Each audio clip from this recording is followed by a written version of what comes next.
Welcome, everyone, to the Introduction to the Threat Landscape. This is our first threat hunting education series, so welcome, and we are so glad you are here.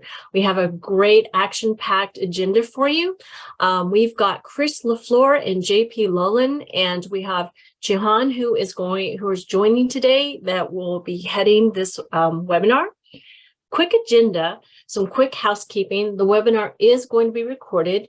We will send you the replay link tomorrow in your thank you invite, and we'll also have our next session in that invitation and replay for you. Questions are welcome. Please feel free to use the Q&A box, as we do have a moderator, Jihan, to go ahead and answer your questions. We'll have interactive polls, so be sure to answer the questions so that we can see where we are in terms of education. The first hour, we will have the presentation with Chris and Lolan. And then the second half of the hour, if you can stay, we'll have a great interactive Q&A session panel. With that, Chris, take it away. Hey, so we're going to go ahead and start off right out. My name is Chris LaFleur, and I run the incident response team for the Americas. So when we say the Americas, we're talking about North, Central, and South America. I also have today with me Mr. JP Lolan. That's going to be, basically, we're going to be walking you through what is the threat landscape and what do we see, and how to identify it. And essentially, this is a start series, so some of it may be real low level and other things may be really high. It's just the starting of this series that's going to participate for the rest of the year. JP? Hi, everyone. Thanks for joining us. My name is JP Lolan. I've been with Trend Micro for 20 years. I've worked with threats for the past 19. So hopefully you find this afternoon's session meaningful and educational. All right. So we're going to kick things off real quick with a simple poll. What is threat landscape to you? So go ahead and cast your vote, and we'll give you a couple seconds to get the results in.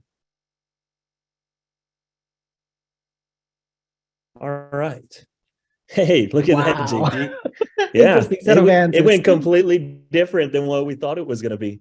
Yes. That's awesome. That means that we got the right audience here today. So it looks like most of y'all selected exploits and people, essentially. And that is great, because that is the topic that we desperately want to go ahead and talk about, right?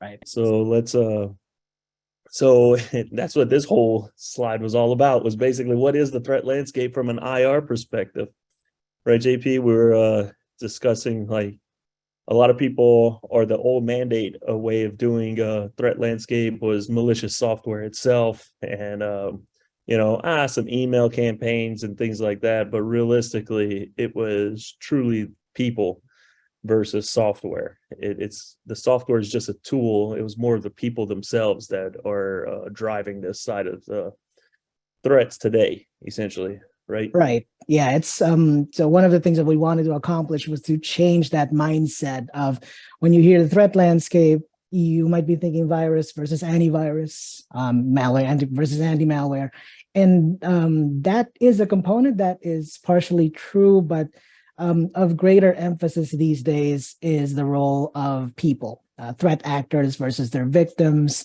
the malware authors, etc., which is not necessarily the same as the threat actor. So all of those are components. There is a far greater emphasis on what the role that people play in today's current threat landscape. Right, exactly. So that kind of leads us into, like, this is why we're dealing with people. So in order to address the threat concern, we have to understand their motives. So just about like any other kind of gang situation or anything like that, their motives would kind of fall into the same category as any other criminal, right? They're looking for, how do we basically get money really fast? How do we enforce power over a group of people? Or how do we go ahead and extort, or try to create victims out of anything, kind of like your typical Italian job situation back in those days, where it was like, look, I own the block, and you're gonna these are basically your business is going to be fine as long as you keep paying me, essentially, right?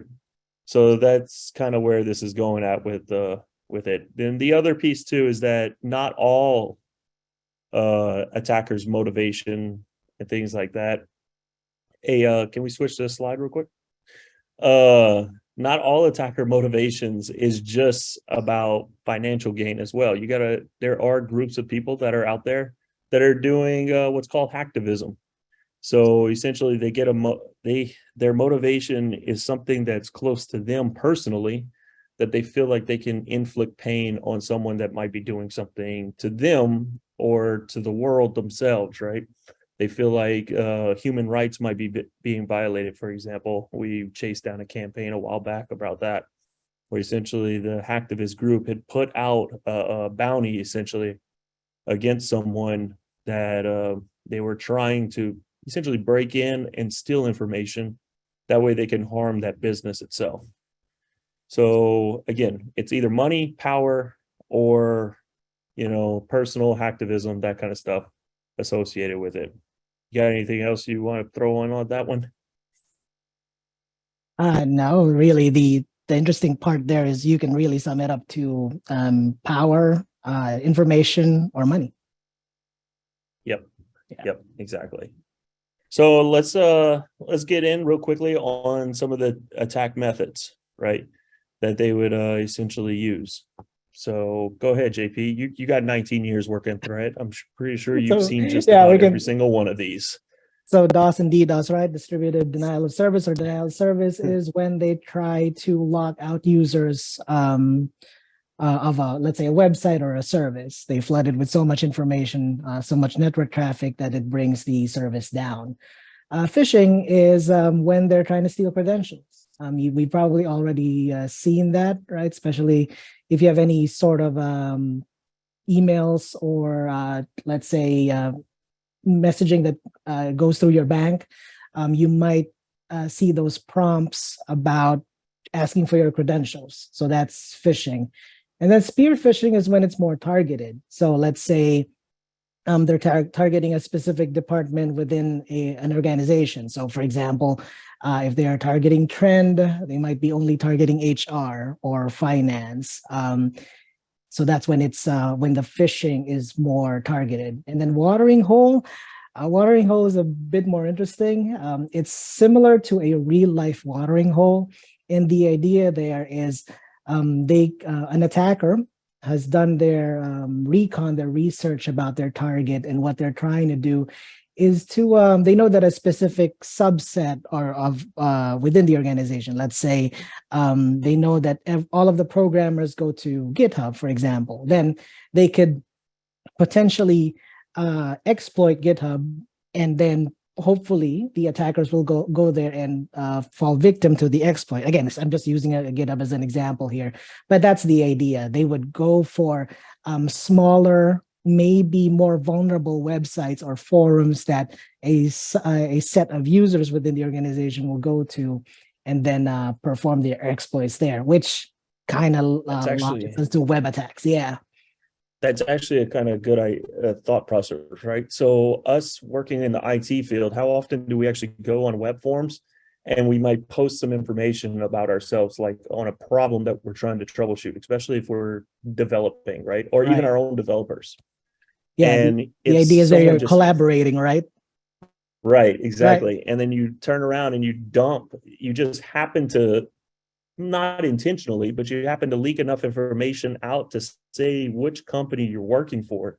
And all of a sudden now it's like, hey, I know exactly how I could target them just by helping, right? Let me help you with that code real quick. And next thing you know, you got a coin miner running in your AWS infrastructure. Right. And you bring up an interesting point there, right? So it's one forum or one website, and as people, as users online, how often do you use and reuse your username, right? So a simple Google search will reveal which other websites you've used that username on. And maybe even worse, maybe that's your username for one of your accounts. Let's say your email. That means they already have they only need to sniff the password next. Yep, exactly. So let's go dump in. Oh, Yeah. are we Yeah, go ahead. yourselves? I'm sorry, Oh, what? there he goes. You're It good, you're cleared good. up. There he goes. Yeah. Let's go jump into the attack techniques. So can you kind of walk us through this next slide here, the stages of an APT, right? Okay. So let's define what an APT is first, right? So APT, Advanced Persistent Threat. So it's a military term, or it was coined from the military, which is now expanded into IT. And what it is that it's referring to anything that isn't your run-of-the-mill malware. So Trojans, backdoors, worms, that sort of thing. They can be part of an APT, but they're not the APT themselves. They're advanced because they use techniques to avoid detection. They can use regular tools like PSExec, PowerShell, things that are built into regular Windows environments or are part of, let's say, the Microsoft website, things that you can download of Microsoft. That way, when someone looks at the logs or an admin sees that kind of activity, they're not going to flag it as malicious. And most antivirus software will not detect those things because they're used for regular Windows administration, for example. So that's why they're advanced. They will use techniques and tools to avoid detection. Persistent because they will just keep trying. And then obviously they're a threat. Just so talking about persistence a bit, just because your AV detected this technique today doesn't necessarily mean that they will detect the same thing tomorrow. That the AV detection just teaches the attacker that, hey, I know this won't work. I'll try another until they succeed. And then we have the 6 stages that we're looking at here. So intel gathering is when the attacker or the threat actor is trying to do research about their potential victim. And then point of entry is how they're testing the defenses of their victim. So this could be email, this could be phishing, this could be watering hole, as we talked about earlier. Chris, can you tell us a bit about command and control? Yeah. So I mean, it's kind of like it's in the name itself, right? It's kind of funny to define it. It's essentially just command and control. The idea of is that you have a beacon of some sort, some kind of remote shell ability or remote access itself. And the idea of it is that I would like to spread it across, not everywhere. I don't want it in every location if possible, because it would create way too much noise and way too much network traffic. Also, with consistency, where like if I spread it across multiple endpoints in the sense of like just mass control, that network traffic, even if I were to like try to hide it, it will start to show up too frequently, the unusual amount of traffic associated with it. So I would want to place them in very strategic locations. And the idea is for modern day attacks, we'll just use that. We'll inject this command and control into some general running processes to help hide and disguise it. That way it looks like it's normal Windows processes running or whatever else I can exploit to get it to work. And I would use that command and control to basically send commands either for discovery purposes of other endpoints, exfilling data, or I can use it to laterally move across from one endpoint to the next, right? Right. But again, I want to make sure that I'm very targeted on where I'm going, because I don't want to set off the bells just on all the endpoints, right? I want to get to your domain controller, and I want that line to be as clean as possible. That way I'm touching the least amount of machines that me as a threat actor would want to touch. So as soon as I'm using this process, essentially, and abusing it, we can do the lateral movement either through SMB, SSH, RDP if we got a good GUI integration associated with our shell, or some other method to try to make it look like it's a normal traffic. And the idea of it is between the lateral movements and the asset data discovery side of things, they would kind of go hand to hand together. And again, it's to stay hidden, right? Now, command and controls. We have a joke here where there's always 2 or 3 that are associated with them. So even though you might laterally move, and we find one of them, usually where we find one, we'll find a second or a third one, because again, we want that persistence to stay there. And what's interesting about it too, and a lot of people do this on their firewalls to kill it, or they'll attempt to kill it, is they will use, they'll put the IOC of the IP or the domain into their firewall, into their block list, but the traffic would continue to run across their firewall. And they're like, what is going on? Why is it happening? A lot of people don't realize that you have to reset your network connections for the new allow and block list to essentially take place. So again, the command and control piece is basically your backdoor, right? That's what it is. And just to touch on a quick thing that Chris mentioned there, IOCs means indicators of compromise. So this is anything. It could be a file, an IP, a URL, a hash, or a registry entry. They're basically, the artifacts or the indicator that shows you that you might have an attacker or a breach in your system. Anything that shows that a system or a machine could have been compromised. Yep. So look, we went over the stages of APT. I think that's going to lead us to our next poll here for the folks that are listening and watching. Are you familiar? Can I interrupt you and ask a question from one of our audiences? Is asking, should a regular private company be scared about to be attacked by an APT? What do you think about it? Let's say that again. Should a regular private company be scared about to be attacked by an APT group? Yes, absolutely. Absolutely. Yeah. So let's dig a little bit deeper into what an APT could potentially be, right? It's an advanced persistent threat. So it's not necessarily the fact that we're saying that it is a direct targeted of you being persistent. So an advanced persistent threat could be as simple as a ransomware gang association. So we're going to pick on Conti, for example. Conti would have been labeled as an APT. Conti was a massive ransomware gang. They were very persistent in what they were attacking. They knew their victims, and they would go through this entire chain at least multiple times whenever they were once they got in their foothold in your network. So again, I would label like essentially any kind of ransomware gang that's well known, documented, that kind of stuff. They're not one-off events. APTs could also be associated with governments as well, but realistically, for most folks, you would be dealing with more of the ransomware gang and folks like that. And just to go back to what was previously mentioned, think about it from a people perspective. So an APT, think about it from the perspective of the attacker.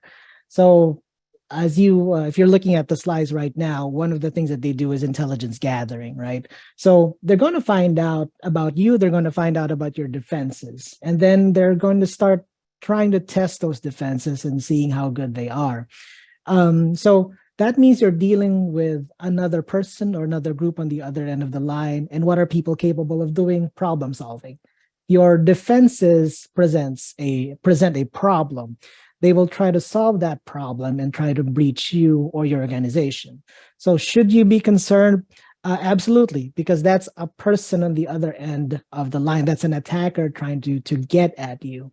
And it's not just, run-of-the-mill malware. It's not, you're not against the program here. You're not against software. So that person can, or that group can try to continuously test your defenses until they find a way in. So yeah, absolutely, you should be concerned. Yeah. Let's do a Friends reference here. We're going to pivot, right? So we understand where we're hitting the defense at, but as a human, you can pivot away from that defensive mechanism, or try to do some research to basically find out how to get around the defense itself. Right. again, we're going to pick on Conti a little bit. We've seen like where they would attempt to pivot into your actual management server. Whoever your protection vendor was, right? They would attack the local on-prem server. That's why SaaS offerings for AV software is so popular now, is because that was becoming a vulnerability to exist. But again, this is just education-wise. We don't need to be talking about necessarily the individual products themselves. I hope that answered the question. And if not, we can ask again later on in the at the end. I was going to say at the end of hour one, we will have an open Q&A session as well. So basically, you can ask all the questions you want between me and JP. And just to kind of close on this slide, so you're seeing 6 stages as defined by Trend Micro. There is no standard APT model. So some other companies will have 4 stages, some will have 5, etc. There is no standard model. But the general idea, if you take a look at all those different models, remains the same. You have a threat actor trying to get in your environment, and they will try to do that while avoiding your defenses. And then the idea there is to steal your information. Yep. All right. Okay, we can let's go and open up with the poll. Yeah. Are you familiar with the MITRE ATT&CK framework? Boom. Okay, majority is yes. Some know, and some not sure exactly what is a MITRE ATT&CK framework. All right. So go ahead, flip over to the next piece here. So this right here, you have the folks that are familiar with the MITRE framework. You've seen this pyramid in some form, similar to this, just specifically to the right side there.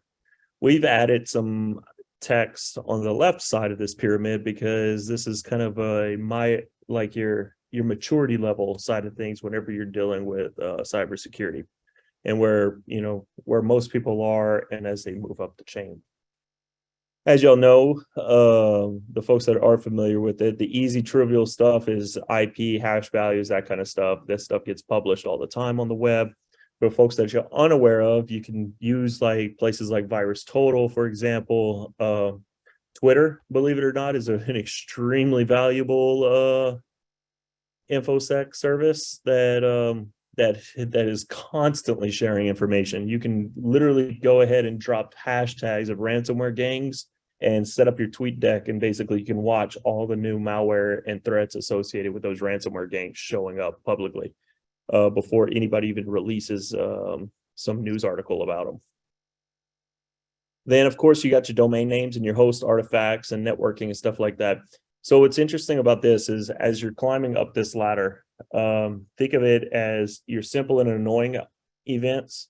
So their domain names are very simple. They're very similar to IP addressing, but instead of blocking just on the IP itself, you're taking a more maturity stance, knowing that domains themselves are malicious more so than IPs. Because I'm sure everybody that's on this call that's ever attended an IT school, they would have told you that we were running out of IP addresses and that we will eventually move to IPv6. Well, they told me that about, I think almost 15 years ago. And here we are. We're still dealing with IPv4, and IPv6 is somewhere around the corner. So again, you can't block all the malicious IPs, right? So you're going to have to mature up and basically go to domain names and stuff like that. Then you got your network and your host artifacts themselves. That's associated with like kind of some registry entries, just some gotchas on some auto runs and things like that may show up on if you were cleaning up some malware. Then you got your tools and TTPs. So what are TTPs? JP, what are TTPs? Tactics, techniques, and procedures. All right. So I get tongue twisted whenever I say it. So trying to do it live isn't going to work well. Right. So tools and TTPs. So those are tough and challenging. And that's kind of where we also look on the left side of it. And that's where me and JP and team sit at consistently every day. That's where like even last night I was having dinner with a customer and they looked at me and they said, so how do you find a beacon? Right? That is an extremely hard question to just answer over dinner, right? Oh, my. Because in order to be able to find a beacon, you have to be able to do everything below this pyramid and understand what is normal in your environment to begin with. So yeah. Let's define what a beacon is first. Yeah, so a beacon is a C2 or a command and control, what we talked about in the other slide there. Right. So that's that whole right side. You've seen the MITRE ones for the 74% that are familiar with MITRE. The other group that you'll have in, I just gave you the crash course on that pyramid, that if you go look up anything MITRE ATT&CK framework pyramid of pain, you will see this, and it goes in significant depth on it. To the left side of it, though, we added in. So this is something that we added in where we see where most customers are sitting at, and then as they're maturing up, where they end up at eventually. So the idea is that most folks, unfortunately, are still doing the easy, trivial items. So re-imaging and automation. So essentially, you're relying on your AV solution to take care of the remediation side of things, to stop the attack. And then if anything does get through, you just re-image it. No investigation needed as long as it was that one endpoint. And then as you climb up the stack, you're going to start looking into services like an MDR service or even a SOC as a service, or build your own SOC or whatever. The idea of it is that from there, you're starting to take in consideration of outside threat intelligence, and you're starting to apply it to your network itself. And the idea behind that is that eventually you can get to the incident response side. That way, every time that something does take place, you can nail it down from where it started, where it ended up, and everything in between of what took place. That way, whenever someone does ask you about it, you're not scratching your head like, I don't know what happened, right? We just wiped it out and we're good. Unfortunately, the world that we're going in with APTs specifically, we're all headed into the top of that pyramid. So, which isn't a bad thing. It's a good opportunity. So yeah, let's jump to the other slide. That way, everybody who's not familiar with the MITRE framework can freak out for a minute. This is your attack matrix for the enterprise network today. JP, do we need to know all of these? So Like if you take a by look heart? at the top row there, those are the tactics, and then underneath those headers are the different techniques. So to answer Chris's question, so if you're trying to get into IT or trying to get into incident response or the threats or security, do you need to know all these things? The answer to that is no. You need to be familiar with them, but like having to memorize them, etc. You're good on that. You don't need to have this memorized, but at least having a foundational knowledge on what they mean. Like, for example, if you take a look at the top left, that says initial access. So that's the tactic, and then below that are the different techniques related to initial access. So, and this is a framework from the perspective of the attack or the attacker, right? So how did they get in? What was their initial access? Was it through drive-by compromise? Was it through an exploit? Was it through this and that, etc.? And the purpose of that is to be able to study and document the different APTs, the different TTPs that are used for these attacks, so that we can learn from them and then we can build better defenses against them. Yeah, let's jump to the other slide where we can actually scroll into that initial access one, because that's a pretty straightforward, right?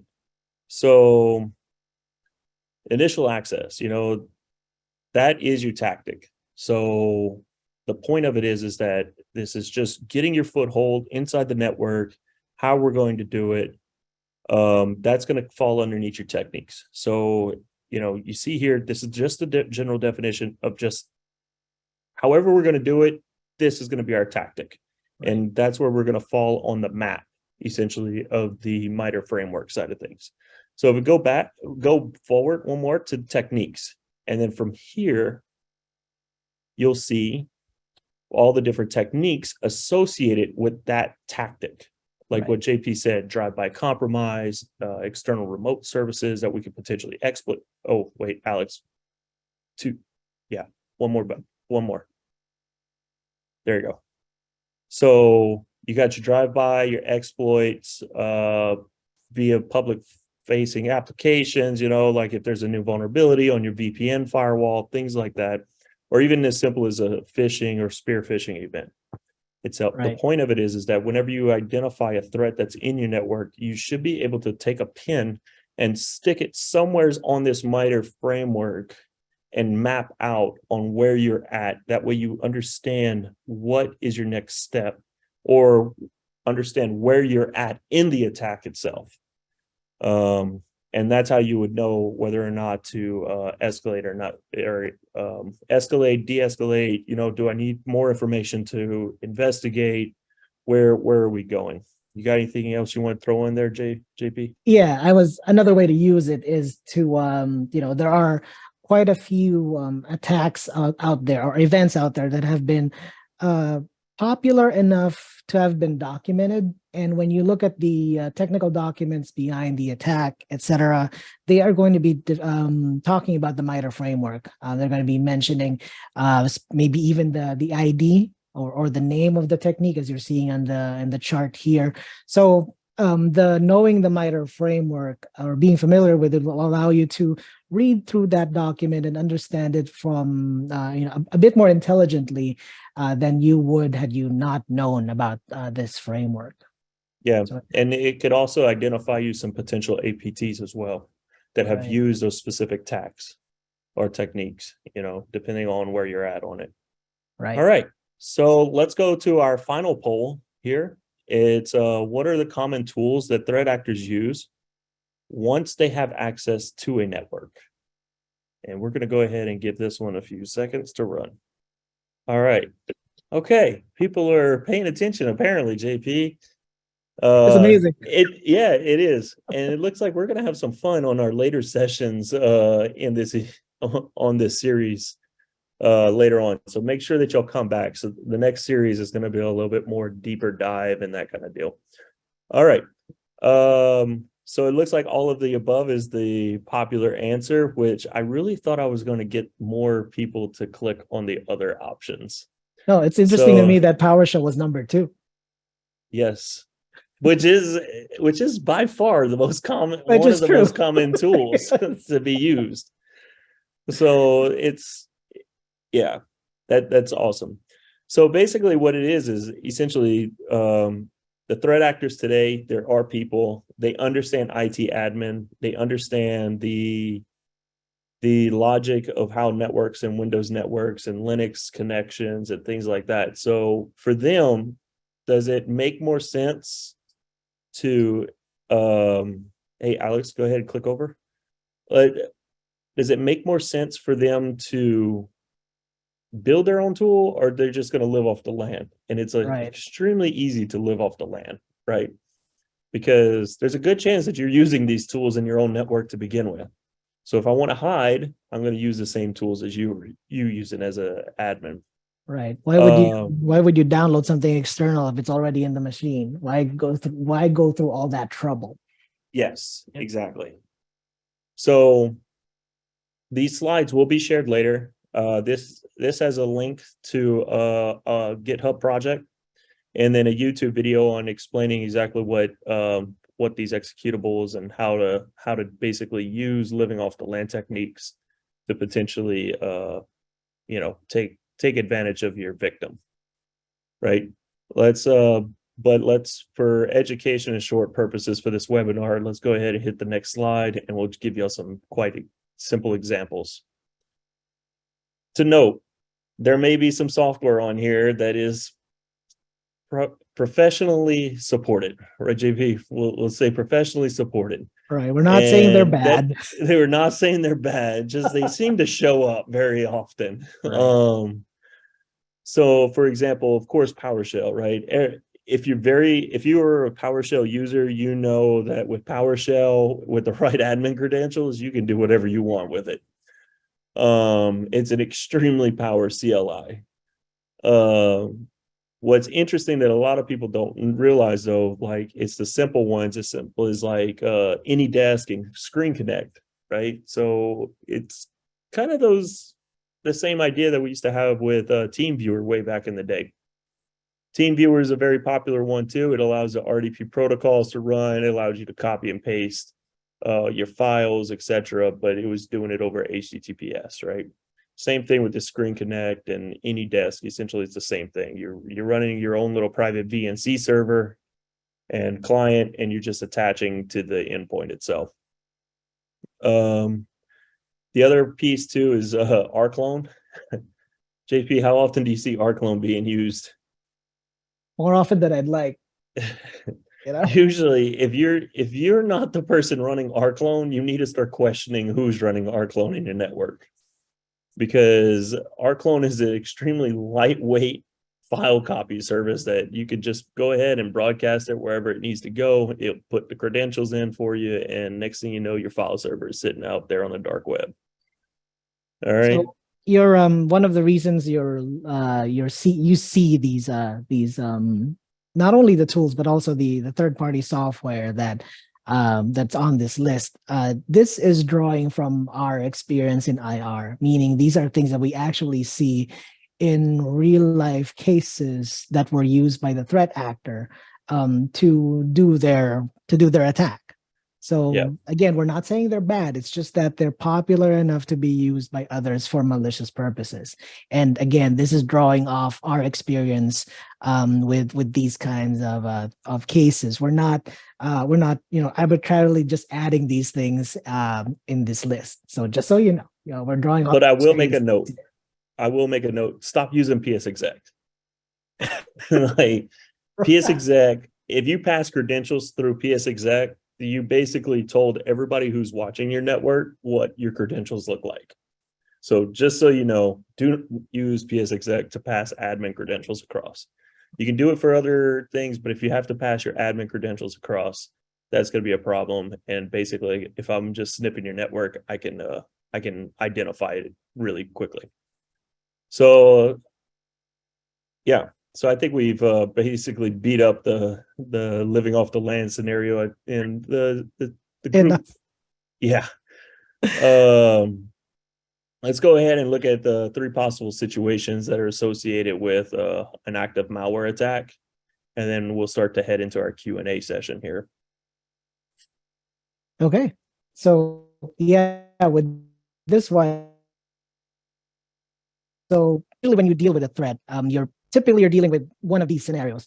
So first one is malware active. And then second thing is malware exists but not active. This is where you're kind of questioning, I was infected, I know it's there, but is it still running? How do I find it? Right? You're not seeing overt signs of it being active anymore, but you don't know where to look. And then the third one is no malware, but system compromise, arguably the scariest of them all. You don't see anything. You know how to look for malicious activity, but all you're finding is suspicious activity. You're not able to confirm anything based on what you know, but you're able to see maybe the effects of it. You know that, for example, there is a new file or folder that you can't explain. So Yep. That's an indicator, but you have no confirmation. Right. And if you go back to that pyramid of pain scenario that we showed earlier, right, those different sets of groups that are associated with it, like your easiest side of the bottom piece, obviously they would smash onto, oh, Alex, you don't have to go all the way back. Okay. The malware active one is pretty simple, right? It's, hey, I can identify, I know that the sample is running, it's unique itself, it's a unique process, or it has unique registries, whatever. But as you go in those 3 different categories there, it becomes a different situation. That malware, no malware found, but system compromised, for example, that's where a good IR team itself would come in to identify it. That way they could tell you exactly where it's coming from itself, because usually it means that they're using some normal protocol that you might have available, right? So, all right. So we talked about that. We talked about malware generally. We've talked about the general threat landscape itself and things like that. But I don't think people realize necessarily how much of these tools are actually being developed actively, for positive. Their built original purposes are built for positive points, right? To harden cybersecurity threats and stuff. Unfortunately, what happens when you build a really good tool is people will use those tools. So here is an image of basically, go ahead, Alex, switch to the next slide, of all kinds of different offensive security tools that exist today. And this ain't even all of them. This is just a clumped up jump of images that exist today. They could be used for good, they could be used for evil. They have a very strong following on development side of things, whether they're open source or you have to professionally license them, whatever it may be. We're going to highlight 4 of them real quick just to go through them. So basically, if y'all follow the news, you probably have heard Cobalt Strike. PowerShell Empire, for example, is another one. It's essentially Cobalt Strike, just it's just CLI. And utilizing Metasploit and some other techniques as well. And this is kind of important to understand, and where do these individual pieces fall whenever you're hunting them down, and what techniques and how they hide from detection and stuff like that is also to get familiar with. So that's why, like on the next slide here, we have the matrix, and this matrix basically will tell you, like, where can a certain offensive tool itself, what kind of features exist in it. Now, this could be out of date. That's why we put the URL up. That way the URL itself can, it hopefully stays up to date itself, right? And again, this kind of goes back to that whole red teaming, and, we're going to go and talk about this a little bit more deeper in the coming series, because one, we don't have the time to be able to dig into it today to start breaking out and discussing how in the world are we going to identify and chase down Cobalt Strike, and how do you stop it, and what is the actual threat around it, along with PowerShell Empire and Silver and Metasploit and all the other tools that are out there today. But yeah, that's hopefully y'all did learn something. But we're going to go ahead and open it up to the Q&A side of things. Perfect. Yeah, or we're going to stay for up and coming. Yeah. So you got Ivan's webinar is coming up next Tuesday to talk about a little bit more situational awareness on the SOC operation side of things, and profiling the risks themselves and what is the actual risk associated with it. Because some threats themselves aren't necessarily as risky as other threats.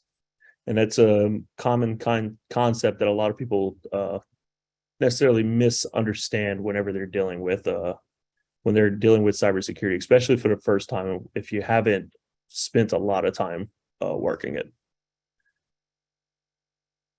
All right, and then also you have the demo series as well. You can you just listen to us talk about threats and stuff. Go ahead and you can basically see some product information on what Trend is doing on the Vision One demo series. They're going to go through what the product side is developing, what's coming up. There might be some other stuff that we may cross-pollinate later on. I think it's definitely worth your time to go ahead and run through that Vision One demo series as well. All right, let's go to questions. All right, perfect, Chris. Thank you very much, JP. And we have some interesting questions. Actually, in total, we have 9 questions. Thanks a lot for your interest. And let me begin with the first one real quick. The first one is about red team exercises. And the exact question is, can you please explain the red team and when they get involved, or does that fall under the IR team at all? Right. So I'm not sure if that's like a trend specific IR red team question or if we're just going to talk about red team in general. So I will answer it based off of red team in general. The red team and the IR team are typically two different teams. They have two different sets of goals. If you have them in-house together, you can essentially develop a purple team where they can attack and learn at the same time. So you get your attacker and you get your defender, and you basically come together and essentially, what was the lessons learned around it. When it comes to red team operations, I really believe that people should be doing red team operations. And when we say in red team, we're not talking about just a penetration test. We're not talking about like, we're going to go and see if my exchange is vulnerable to any kind of exploit, right? Or if my application server itself is vulnerable to certain SQL injection, or, if I can get some kind of corrupt record or dumps out of it.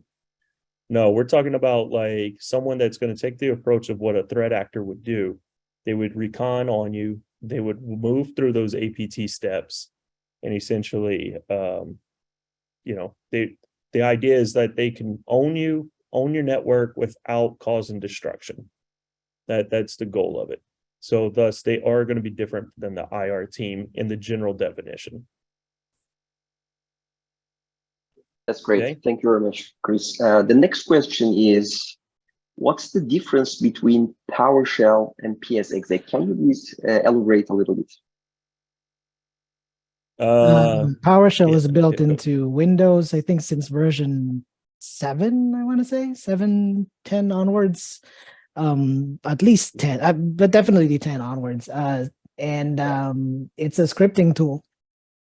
And again, it's built into Windows. PSExec is will allow you to remotely execute things at the command line, but you have to download it off Microsoft sysinternals. I'm not sure if PSExec will allow you to script, but what Chris was touching on earlier was PSExec does not encrypt its transactions. So when you run commands over a network, the credentials that you are passing are in plain text. So anyone who's sniffing will be able to read those credentials that you're passing. So that's why Chris was not recommending it, or not recommending its use. Unlike PowerShell, you can run a script through it, and all they would see would be the script itself, which you can also decode, but it's a lot more complicated when it comes to doing that.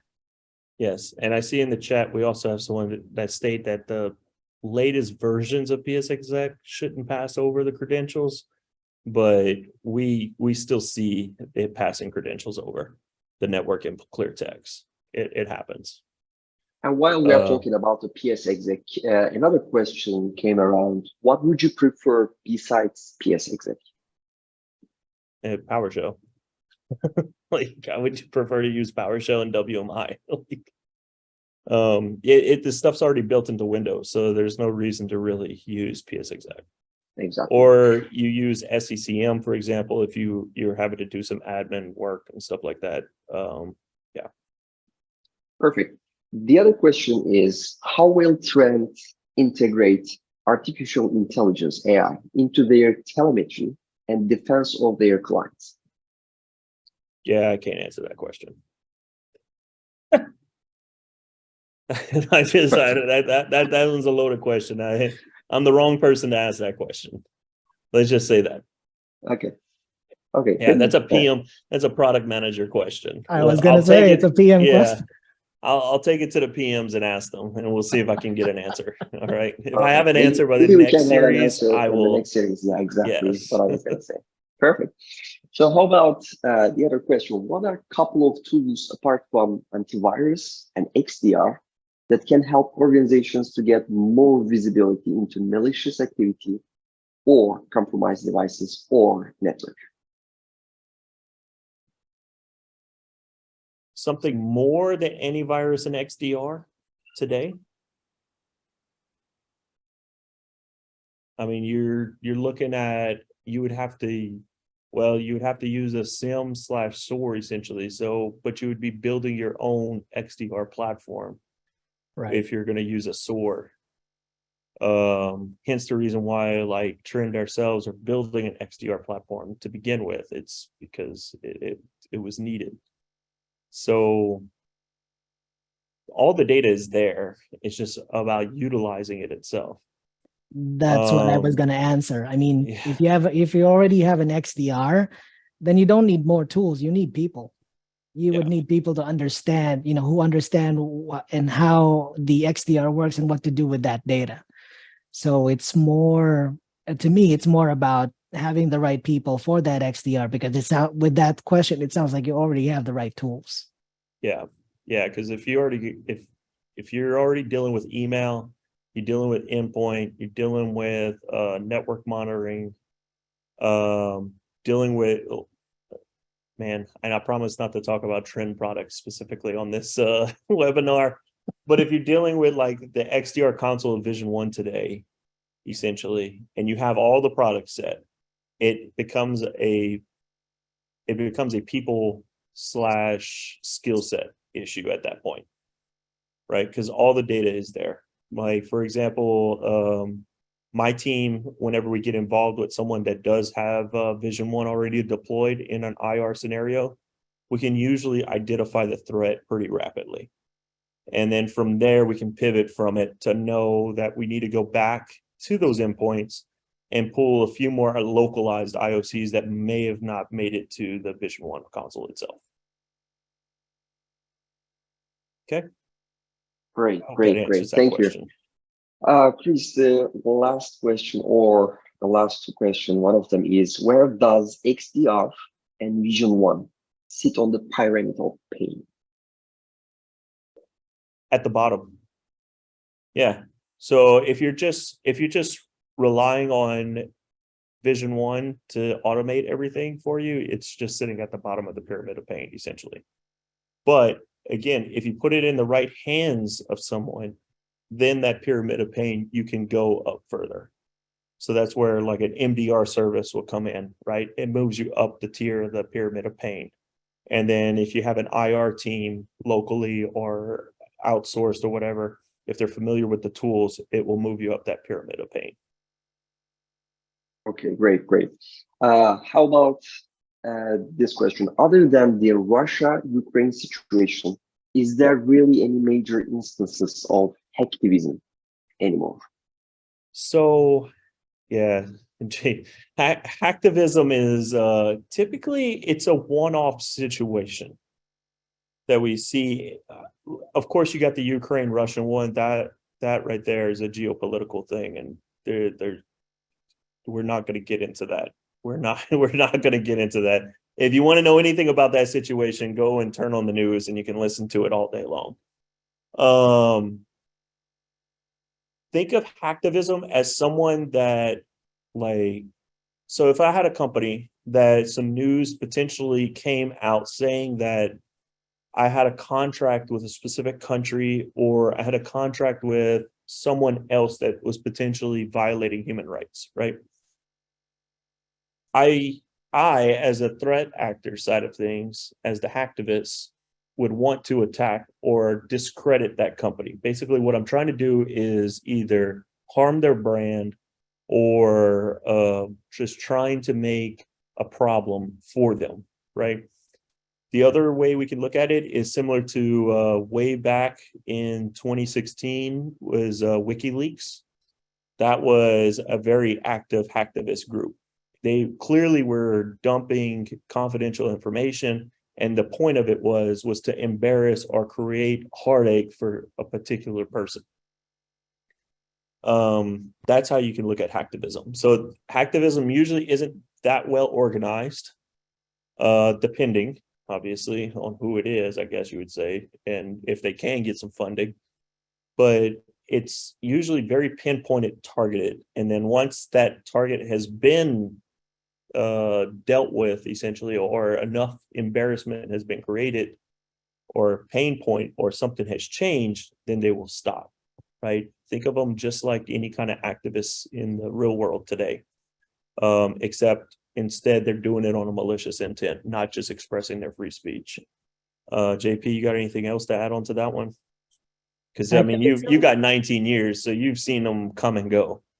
Yeah, that's basically it. They come and go depending on the issue, right? And the conflict that you just mentioned is overshadowing everything else right now.